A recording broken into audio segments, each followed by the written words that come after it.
Hello, super expanders. How are you doing? I hope you are enjoying your day wherever you are listening to this episode. I'm so excited because we have a wonderful, amazing human you're about to just learn all the good things from. I'd love to introduce you to Chris Goodman. Well, thank you so much for having me. I'm really excited to be of service to your audience and hopefully talk about some interesting, vulnerable, scary things that make us feel unsafe. And you know, I had a conversation with Adrian Kaler and Allie Webb, the co-founder at Dry Bar, and their wedding is coming up. And before the interview, we were talking about it. And I said, the last time I talked with Adrian, he said, nobody survives a great conversation. And I love that because it's like, there's in a great conversation, nobody has to hide and nobody needs to hide. And so, yeah, let's have a great time here. I'm happy to be here and excited to help out however I can. Oh my goodness, buckle up. I already know this is going to be great because you're speaking my language. Because the first thing I ever ask here on the Super Expander, we go straight in deep. And sometimes it throws people off a little bit because I really like to know the nitty-gritty of the people, the human beings that I'm talking to. So let's just slide right on into it. Who is Chris Goodman at the core, at the essence? Like, who are you as a person? I love that question. Nobody's ever asked me that first. And as a person, I'm somebody deeply concerned with being my best so that I can help other people be their best and drawing them out, not just by example, but by questions and coaching. I mean, it took me years to discover that at my core, I'm a coach slash teacher. Like that's kind of where everything stops when I keep digging and I hit bedrock and I keep digging and I hit the same spot over and over, it always comes back to Chris is some kind of teacher, guide um, through experience and coach. So I think, that's one answer. And then of course, part of it is I'm a father now as of 8 weeks ago. I am a husband as of almost 3 years ago now. I'm an ex-husband as of about 7 years ago now. You're going to Uh, say as of yeah, six right. months ago. I was Yeah, like, as of well, six that's a months. little Yeah. slippery of a conversation. Let's go there. No, I was being interviewed a couple of weeks ago and I said something like, well, when my wife cheated on me and I kept going and I didn't catch it. And they're like, they paused the conversation like, Chris, did you mean to say that? I was like, oh my God, no, my ex-wife, Jesus.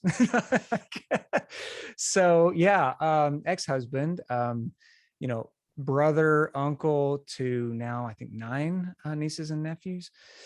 There's a lot happening, but at the same time, it always gets simplified in my mind because I'm like, I'm here to show up and help. And if I'm not doing that, I'm not being myself. Um, serial entrepreneur, real estate, and coaching and different things. But yeah, I think at the heart of it, it always comes back to I'm a coach, I'm a teacher, I'm somebody here to help. I love that. So I have a couple questions in there.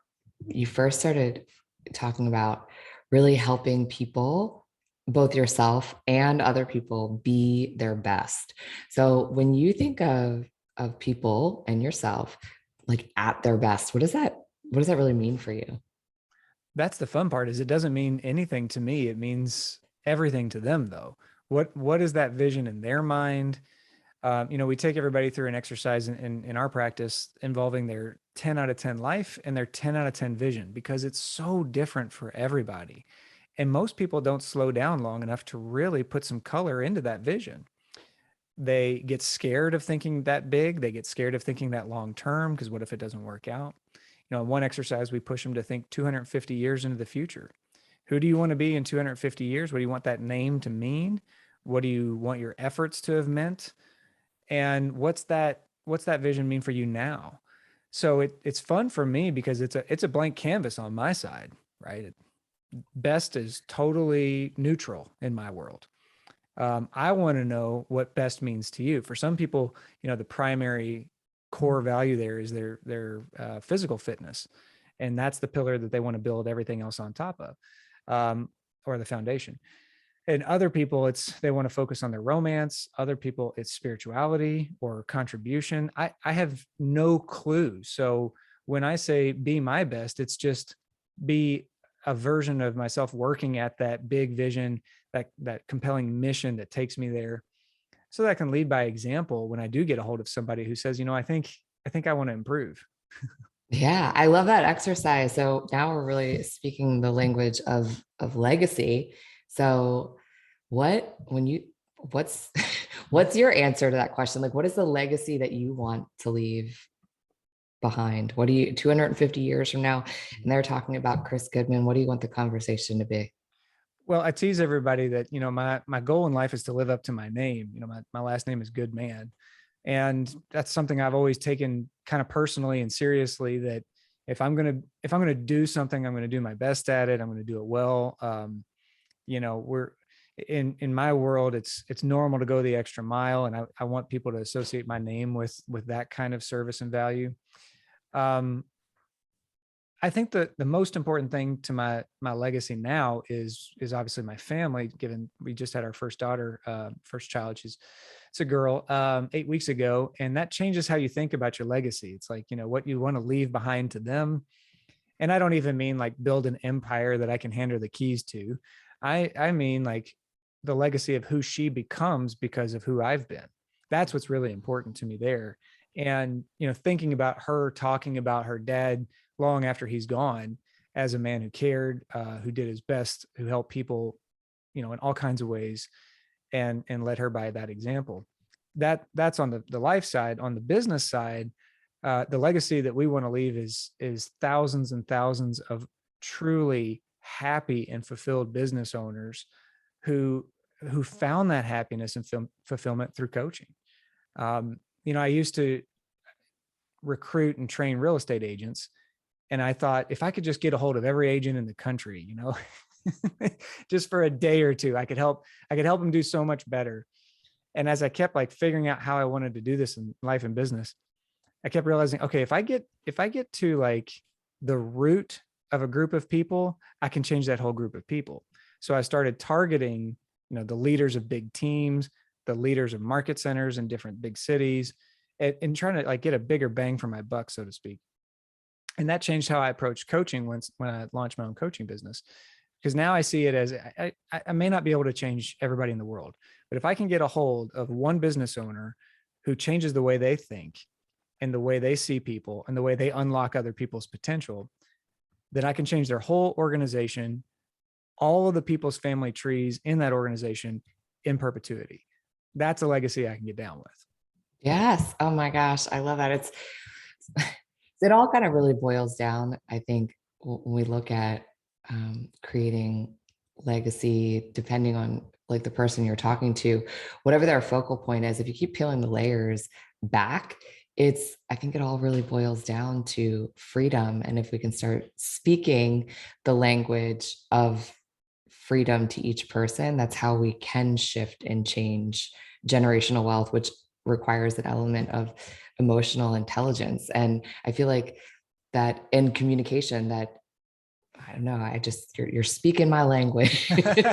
Well, freedom it's a core value in our organization because, most people, it's funny when they start to describe freedom, they start to describe what fulfillment actually looks like. And of course there's the typical metrics, like they're not worried about money and they have the car that they want, or they can give to their charity freely or whatever. But it really starts to look more like almost like enlightenment, as the embodiment of freedom. So as we dig into their vision and what real happiness and real enlightenment means to them, yeah, freedom often kind of fades away, like it's just a byproduct of who they are. So good. It's funny that you describe it that way, because someone the other day was actually asking me to describe freedom, and my exact words were awe and wonder, which I feel like are synonymous with enlightenment. I think wonder is one of those words that's really underutilized. Curiosity is such an avenue for happiness, and it's like the antidote to judgment and suffering. And yeah, I think it's tough these days because it almost seems like a soft skill to talk about these things: freedom, enlightenment, wonder, curiosity. The happiest people I've ever met, though, this is what they're focused on.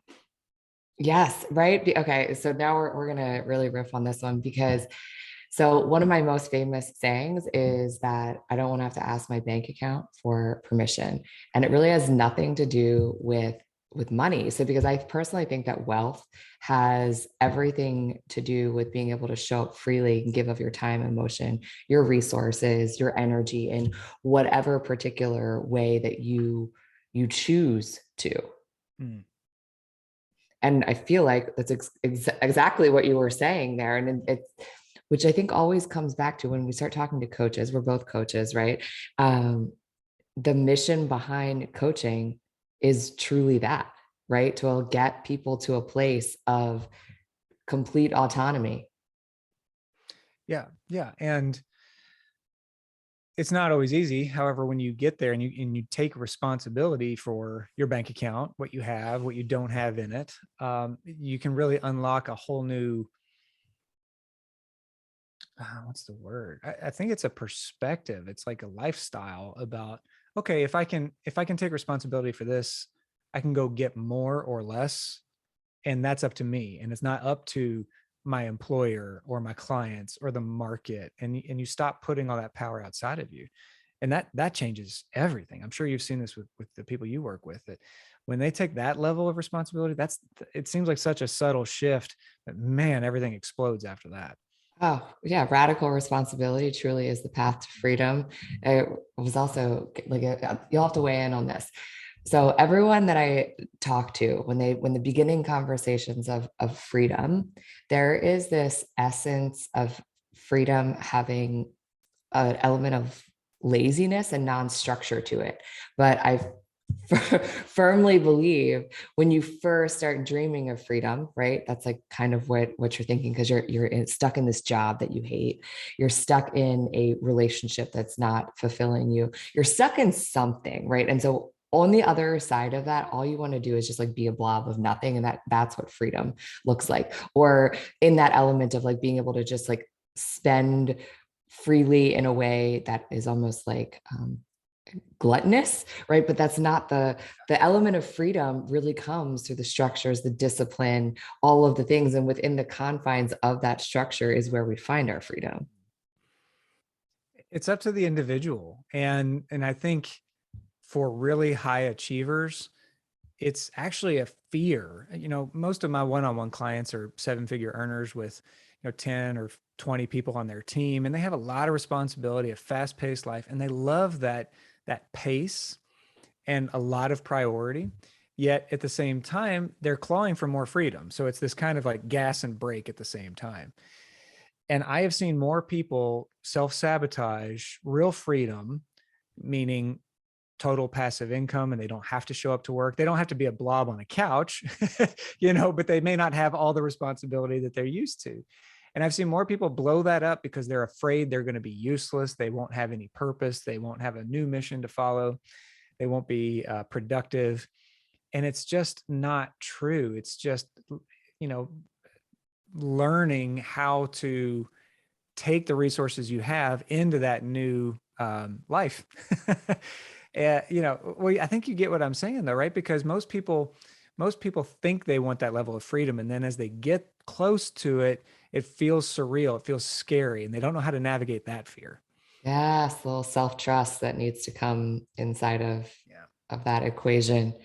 So we've of course already let the cat out of the bag that you're a coach. So tell me Yeah. a little bit more because now everyone's like, oh, he's a coach and he coaches seven-figure earners. Let's dive into that a little bit because that's exciting and intriguing. And please, I want to Well, know more. let's not overinflate the value of seven figures, but here's why I coach seven-figure business owners. My background lends well to that market, that conversation, and their troubles. If I love this quote from Zig Ziglar: "If you can sell anything, you can sell anything." And when I started selling real estate, somebody taught me that. I used to sell landscaping in college and painting and deck staining and all this stuff. I was a contractor for myself. I'm basically unemployable and always have been. And I wanted to work for myself in college, and I didn't want to, clock in and clock out somewhere. So I learned how to sell landscaping, painting, and my services as a deck staining guy. And so when I got into real estate, they're like, well, if you could sell those things, you can sell real estate. And I was like, oh, that feels good. Okay. Well, then I started thinking about coaching later on, and we can tell that story if you want how I got there later on. But I was like, okay, if you can coach anyone, you can coach anyone. So if I can coach anyone, and I truly believe I can, who do I want to coach? The people I can best serve. That's the sweet spot, right? And I've experimented with all kinds of things from real estate agents to small business owners to where we really focus now are 7-figure business owners because of the challenges they have with their team, their leadership, and the pressures on their mindset with those challenges. So all that says a lot of words, a lot of information.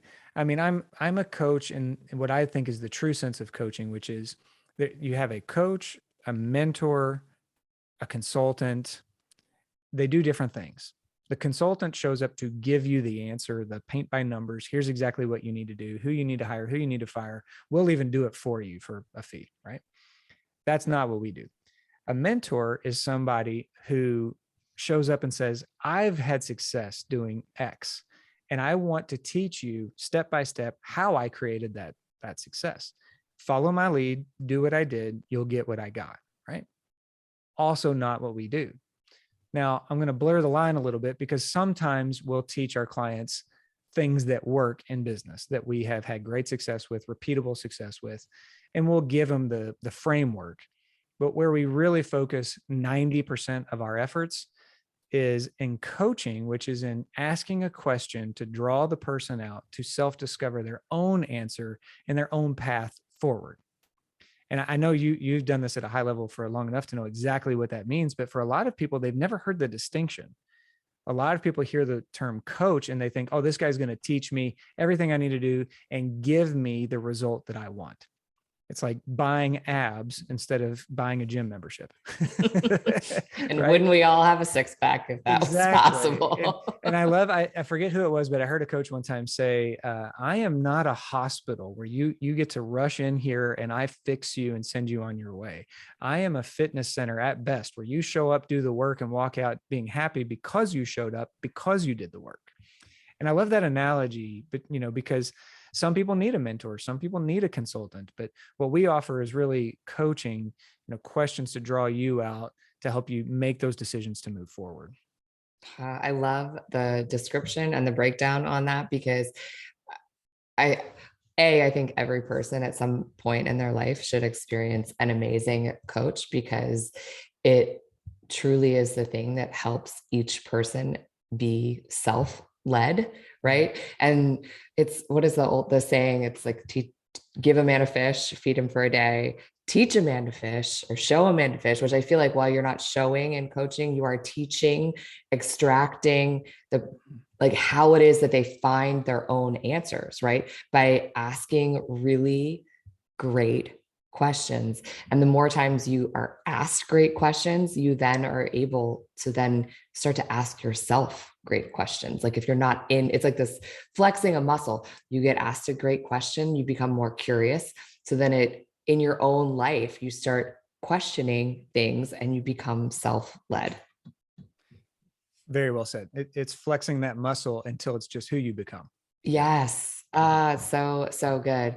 So you said at your core, you're a coach. So like when was it that you started to discover that you were a coach? And I'll also throw in there, we share the same common thread of being unemployable because Yeah. Why is it that everybody I tend to hang out with is? it's like the wild, wild west over here. But we're a different breed. We choose freedom over security, and we choose the volatility of owning a business over the predictability of being an employee. And I don't mean to throw any shade on employees or security. It's just like, it's almost like in our DNA, well, let me address your question because it's pretty simple and straightforward. I used to want to be a lawyer. I went to school to study politics and law and society, et cetera, and started law school I actually waited, was it like 3 years after I graduated college, something like that, to start law school because I was working at one of the biggest firms in town, law firms in town. And it was really great. I was getting paid. I was making good money. All my benefits were covered. And I was like, I'm stacking away cash to buy a house and pay for law school. So I did that for a while. Plus I got to know the legal field from actually, working in it. Started law school, knew it would be tough. That was fine. Got through about my first year, hated it, just plain hated it. And I'll tell you real quick, the reason I decided to quit law school, I was studying contract law from a book about 5 inches thick on my dining room table one afternoon. And it was beautiful and sunny out in fall. The leaves are coming down. I had like 11 trees in my backyard and they're just dropping leaves left and right. And these squirrels are running around. And I had the screen door open while I was reading because it was such a beautiful day, right? If I can't be outside, at least, maybe I'll just pretend. So these squirrels are running around in these leaves, making this obnoxious noise. And I'm getting like, my blood is starting to boil as I'm trying to focus on reading this important case that's going to make or break my legal career if I get called on tomorrow and I don't have the answers. And these damn squirrels keep making all this noise. I jumped up from the table, threw open the screen door, and yelled at the squirrels. I feel like I would like to see the video of this. I know, right? What a gift though, because it hit me like lightning. Like, dude, if you got hit by a bus or something right now, you would die so miserable with the life that you've chosen that you're screaming at squirrels. Like, come on, come to grips here. Like what is happening? So it's important that, that I didn't quit because of like a short period of stress. It was more of a realization, like a breakthrough in my world, right? A breakthrough of, oh my God, I'm not happy doing this work. I'm not happy like learning to do this work. And when I think about spending 50, 60 years of my life dedicating the majority of my time to this work, it doesn't make me excited. And it was the first time that had happened. So I waited a couple of weeks and, kind of sorted my thoughts on this and talked to people I trusted and discovered this wasn't my path. And that was a weird moment because I had spent a decade planning for that path. So I quit. And, all my friends, my two best friends in law school ended up graduating top of the class. And they were like, dude, you're good. What are you doing? Like the first year's tough. Get over it. I'm like, it's not about that. It's about being happy. It's about feeling fulfilled with the work I'm doing. It's about the mission that I'm here on earth to fulfill. And this ain't it. So I quit. And then that started the pursuit of what am I going to do? And it was this weird blank check that I hadn't had since like freshman year of college. And long story short, I needed to buy a house. And I found a realtor. Actually, I think my ex found the realtor. And the first house he showed us, he was so laid back and he was so happy and he was so excited to work with us. We had stars in our eyes. We're going to get married soon. We're going to buy this house. It's our first house. Everything's great. We're going to fix it up and all this. A couple months later, we ended up buying a house with him and he was fantastic. He was ultimate professional. And a couple months later, a friend of mine said, dude, I think I want to get into real estate. And I said, well, I know the guy you need to talk to. He does a great job. He's really successful. Let's go have lunch with him. So we left the law firm. We go have lunch with my realtor. And my buddy is listening to him explain what realtor life is like. And he totally zoned out at the words totally or full commission or commission only, right? And my buddy was like, dude, I have kids. I can't do commission only. And I'm sitting there like, tell me more. Come on. What else you got? This looks really cool. And I like that you control your own income. Tell me more. Because I'm chained to a desk right now. And this is not much fun. So long story short, I ended up within a few months quitting the law firm, getting my real estate license and hitching my wagon to his business. His name is Todd Paxton. And he became my mentor and business partner for years and best friend. And man, we did so much good together. When we got started, his team was doing like 9 million. And by the time I left 4 years later, they were like 40 million. And that's about 250 houses a year in our market. So, more than a house every other day. It was a blast. And that's where I started to get the coaching bug. I said it would be a short story. It definitely was not. So I'm sorry. I like to talk, apparently.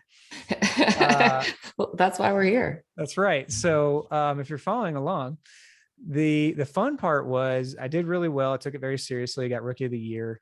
And then I realized I'm never going to be able to outperform not building a team. In other words, I'm only one person who can only sell so many houses in 1 year, no matter how good I am. Right. And so we started to really lean into building this team out. And that's where I got to start mentoring people. People would come in and I would say, here's what I did. It works. I want you to do it too. Right. I wasn't coaching just yet. But as you grow as a mentor, you start to realize, well, there are things that I don't know how to get them to do. Like, how do I get them to want to show up for work? Mm, That's not really a mentoring thing. That's more of a coaching thing. That's yeah. changing behavior. That's finding desire. That's finding purpose. Well, then, so I doubled down on receiving great coaching.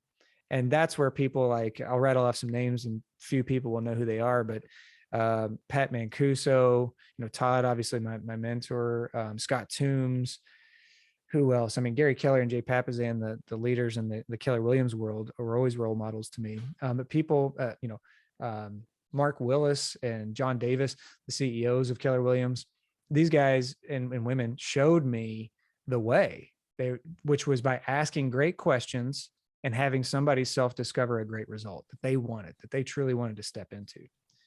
And I couldn't turn it off. I couldn't go back. So I got out of production, which in real estate means selling the house. I never, for the first 1,000 days, I sold the house. After about 1,000 days, I didn't sell anymore. I just recruited agents, trained them, coached them, mentored them. And then I meet this woman one day, and her name is Lindsay Mango. And turns out she's a life coach. And can I cuss on here? Go for it. Say all the F bombs. Do it. Somebody tells me that, Lindsay Mango is a life coach. And I literally remember standing in my kitchen going out loud, what the fuck is a life coach? Like,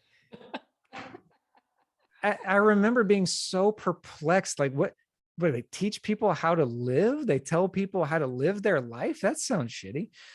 And I just remember like my eyebrows are all furled up, so confused.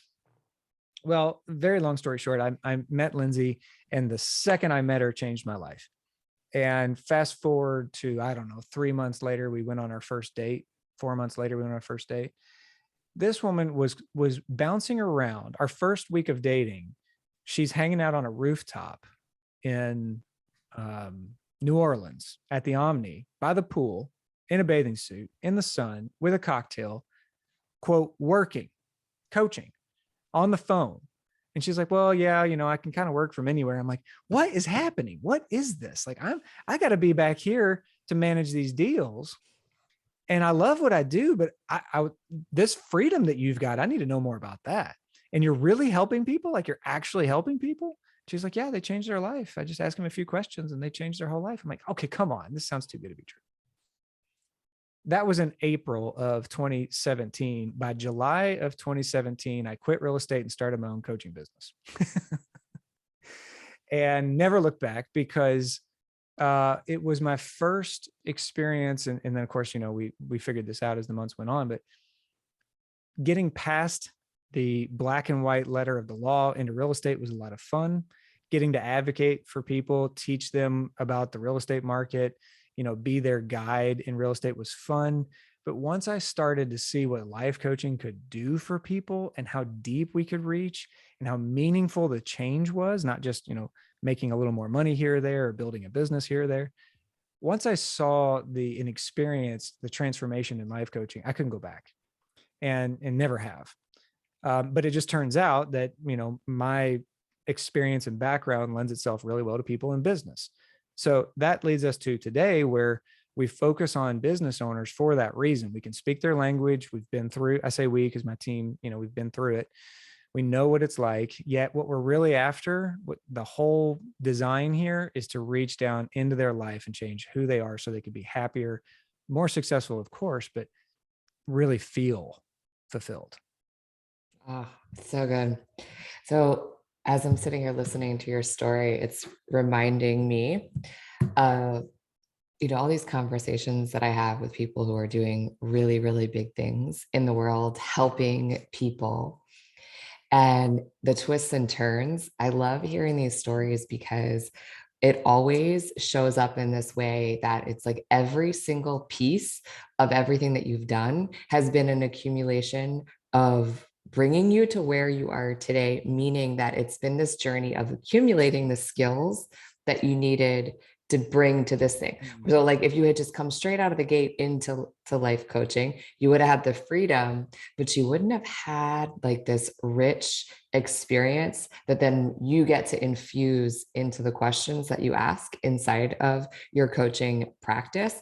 And I just think it's like such a cool thing to be able to listen to stories in that way. So this journey you've been on, all the twists and turns that like unchained you from one desk and kind of like gave you a little bit of a longer tether to another desk, to then like stepping into this really true ultimate freedom where you help people find their freedom and find and create their legacy. There had to have been some super expanders along the way that Mm. have really inspired you, really, I don't know, called you up, shown you that there's proof that this was possible for you or anything was possible for you.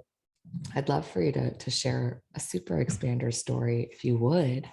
Oh, there's so many, because I was just enrolling a new client yesterday, and we were talking about how, sometimes we just need somebody to reach down and pull us up.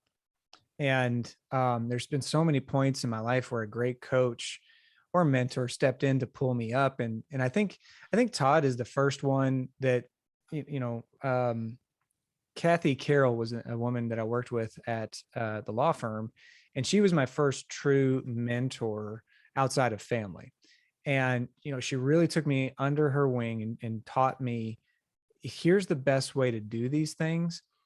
And I think she knew all along that I was going to kind of blossom past where the opportunity was at that firm, but she did it anyway. And that's always been remarkable to me, like that she was willing to train and lead me, knowing that I may not stick around. And then, my super expander, Todd, I've mentioned him a couple of times. Um, I don't think anybody has poured more into me than him. So I'll pick on him. How about that? I love it. But he mentored me, he coached me, he still does. We're still great friends and keep up. And when you're learning at a high level how to sell real estate, you're not just doing a transaction. You're managing someone's emotional life, the highest highs, the lowest lows, their biggest asset, the most painful asset when they're going through a divorce or a death situation. And so I'm learning in 360 degrees every day for 4 years while Todd's with, pouring into me. And of course he introduced me to the coaches who ended up carrying me through the next phase, the next twist and turn. People like Pat Mancuso, I mentioned him. He's one of the best coaches in the world, I'm convinced. When I went through my divorce, which was really wretched on me, Pat stepped up and would not let me make excuses. He would not let me play small, even though I didn't eat for 3 days and was exhausted. I went out the week that I found out my ex was having an affair, and I sold 6 houses in that week. And, things like that wouldn't be possible without somebody reaching down and pulling you up.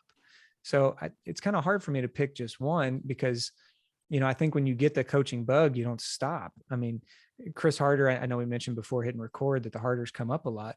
Chris and Lori poured into my wife and I in their mastermind. And that has changed my life. That has changed my business.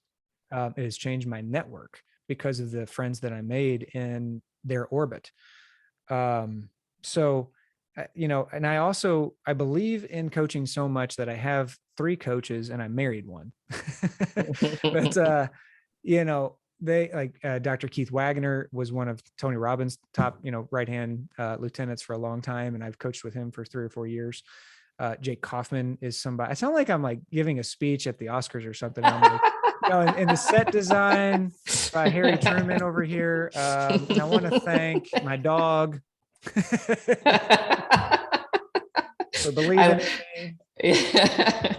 And I want to thank me for believing. Yeah, that's right. Yeah. Thanks, Snoop.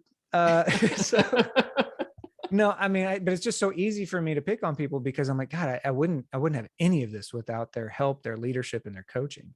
So I don't, did that even remarkably or remotely Yes, come I close love it. I to? love it. It's Okay. yes. Your super expander story is your super expander story. I don't get to say, but I loved it. Bring it on. So inside of all of what I've been hearing you say is there's been these defining moments, if you will, breakthrough moments, which I feel like for all of us is we have them. And these moments when we look back on them, they have been pivotal. They've defined us. So let's talk about breakthrough moments and like what breakthrough coaching is. Oh, okay, great.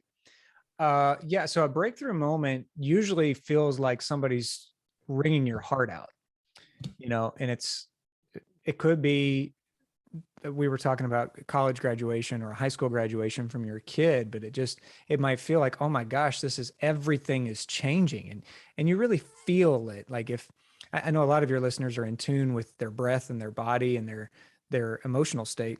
Yeah, you really feel this. Like that is when you're going through a breakthrough, when you can't focus on anything else. And sometimes it's an extreme high, like 8 weeks ago our daughter was born, and of course we're obsessed, and it's the highest high a human can experience, I think. And then the lowest low, in 2015 I found out my ex-wife was having an affair, and that was my greatest fear. And that might sound dramatic or like um you know incendiary or something, but that was true. Like I had seen that from my own family, what that looked like, and I was like, I'll never experience that pain again. I'll do whatever it takes to avoid that situation altogether. So that was a breakthrough moment. I mean, opening the phone and seeing those texts, and over 3 seconds realizing my entire world's upside down. Not a breakthrough moment I would have chosen, not a breakthrough moment I was excited about, yet there it was. And I think it's important for people to understand and appreciate that I love the way Susan Scott, she's an author, says this, that not all transformation is pleasant. Mm. Not all of your transformation will be pleasant. So obviously in that moment, not a pleasant breakthrough, yet it was a spark that started the explosions of my life that I have now. On all the way down to meeting my wife, who's the greatest thing that's ever happened to me. So I think what's important to note is that it doesn't have to be good and it doesn't have to be bad. It could even be somewhere in between. It could be just something that changes your life, like finally quitting the job you hate. It's probably right there in the middle, like, oh, good, I don't have to deal with that shit anymore. And now what? Yeah. So what we do though in our breakthrough coaching program, which is I've brought in coaches, again, same thing from real estate. There's only so much, Chris, to go around. I wish there were more, but the way that we're going to create real change in the world is through leverage and succeeding through others, not just succeeding around other people. So I've brought on two coaches to help me, coach other people. And it's a one-on-one container. But what we do is we dig into those moments wherever you are, whatever's happening, the highs, the lows, the in-betweens, where you want to go. Some people know they want a breakthrough. Like you'd be surprised how many people come to us and they want love so badly, they can taste it, but they have no idea how they're going to find their partner. They have no idea how they're going to, change their life to attract the right partner. And that's what breakthrough coaching is really all about, is the transformation you need to get to where you want to go. Does that answer the question? Yeah, absolutely. And I also love that you're pointing out, well, there's a few things I love about it. One is that someone might come for the premise of finding love, not because they're looking to make more money or grow a business. That's what's on their mind and what they need and what they need coaching at that time, knowing that if potentially like connecting and finding that, all of the things that will open up for them once they have that void filled in their life. And the other thing that stuck out to me is because we were kind of talking about the fact that you coach 7-figure earners. So, what I'm also hearing in this is that it's an opportunity for someone who might not be a 7-figure earner yet to get into your world, to experience what it's like to work with a coach that you've mentored or taught your specific methods, your specific ways, maybe a stepping stone for them to get into your world and eventually enter into a container that you are the one um, facilitating. I don't think I could have said it any better. That's why it exists, because I realized two things. I cannot serve everybody. And as I continue to raise my rates, not everybody wants to be served at that level. And so I needed to build something else where we could reach, down and pull people up. And I don't mean that everybody who comes to breakthrough coaching is, broken, lost, heart wide open. That's not the case. I mean, we have plenty of clients who are just wanting to improve their life or their business. But yeah, that was, I have a very small D democratic style. I want to help as many people in the best way that's kind of a win-win for everybody. And, realize that there's only so much of me to go around. So we have to find another way. And that's why breakthrough coaching exists. I love that. So I also have another question for you. So we were talking earlier, and I like lost track of my question, so I had to like bring it back full circle. You were talking about foundations that certain people come in and they want to build off of a certain foundation, which kind of had me thinking of what your foundation is. What is it like your North Star? What is the feeling? What is the thing that pushes you towards this big vision, this big goal, this big life every single day? And I ask that because I really fully believe that it's never the like tangible things in life that actually, I don't know, keep us going consistently. It's not the car, it's not the house, it's an internal feeling, because there's nothing, I mean, no one can take those away from you. Mm. Well, if you ask a broad question, you might get a broad answer. So before I rattle and ramble, what do you want me? Which part of that would help your audience the most if I addressed it? I feel like I just asked a not a good question. I think you No, just not at coached all. me Not here at on all. my. I just not at all. I just want to make sure that what I give you back is actually relevant to where you either want me to go or where your audience needs me to go. Well, it's what your true genuine answer is. So what is your North Star? What is the thing that fuels you, that keeps you going? Perfect. I can knock that one out really easily. It's simply knowing where I can best help someone. And I used to think that was the law. It wasn't. I used to think that was selling real estate or teaching people how to sell real estate. It wasn't. It's coaching. And when I say it's coaching, that just means helping someone discover their own way, period. And that the reason why that is, like, if we keep, unpacking it and digging down, why is that so important? Because that's the way I can affect the most change, by being a real and authentic version of myself. And that is so exciting to me. It's like a perfect match of energy and opportunity.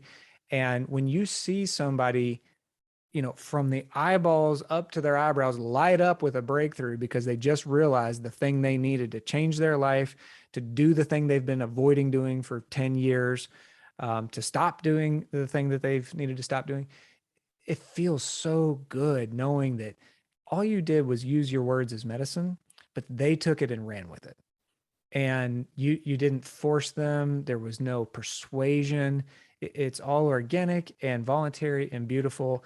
It's the best way I've ever heard it described was Rich Litvin, famous coach from a book called The Prosperous Coach. He said, people will ask him all the time, like, what is coaching? Why do you do coach? And all these like kind of questions that come out of the ether about coaching. And he said, look, I just describe it like this. When we talk, miracles occur. And that to me is a perfect description of great coaching.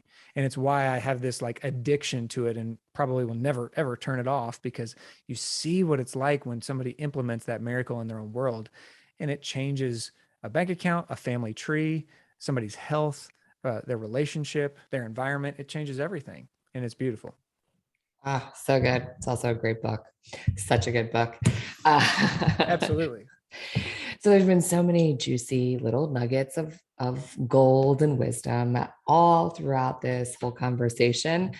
So let's just lay one more nugget of gold of wisdom on everyone listening. If you could kind of say goodbye to everyone here with one little parting, I don't know, something, what would it be? Mm. No pressure. None at Um, all. It all comes down to this. oh, Everything we talked about before is irrelevant up to this well, point.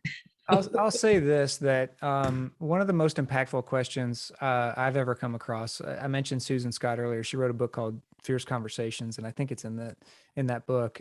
She said, "What are you pretending not to know? What are you pretending not to know?" And if you answer that question completely honestly, you'll see exactly where you need some help from a coach, a guide, a mentor, from somebody. And my encouragement would be to run hard and fast into it, because when you break that thing open, everything changes. That's a zinger. I'm putting that one in my back pocket. Yeah. It's you can't hide from it, right? There's no surviving that question. We're all human, we're all imperfect. And people tease me in my coaching practice because they're like, Chris is the first to show up and say, well, I overslept today. I guess we're we're gonna pivot here. Nobody's perfect. And that question implies that, hey, look, there is something that you're hiding from, that you're avoiding, that you don't want to know, because then you'd have to confront it or you have to do something about it. And that's exactly where we need to go. Oh, so good. I love that. So now that you've laid that one right here, it's this juicy question that everyone's gonna go off and ponder. How can they find you after they ruminate on that question and Yeah. need to find you and be in your world? Well, I spend some time online on Instagram, but not as much anymore. My business has done better by not spending as much time online, ironically. But I'm on Instagram at Goodman Coaching, or really the place to connect with me or my coaches, and to figure out if this is a fit for you and your goals, is Goodman Coaching Inc. INC. And I'm sure you just Google that, it'll come right up. But that's where we start our conversation. That's where we figure out, let's just get on a call and decide if this is a fit for you. Or if it's not, we'll usher you to someone else, great coaches like you in our network that we will happily, guide you toward, because they're a better fit. And it's that simple. So good. Well, we like to make things easy for people around here. So you guys can find that, of course, in the show notes. Just click on the little link and come right over into Chris's world, say hello, and see how you can explore that question of what what are you hiding from, essentially? Yeah. What are you pretending not to know? So Perfect. good. I appreciate you so much. What a great conversation. I appreciate your time. You were just, thank you. So You grateful for you. too. Thank you. And let me know if I can do anything else to help out. Absolutely. I will probably have to tap on your door again to have another conversation here on the Super Expander podcast. Happy to. Thank you. Have a great day. You too.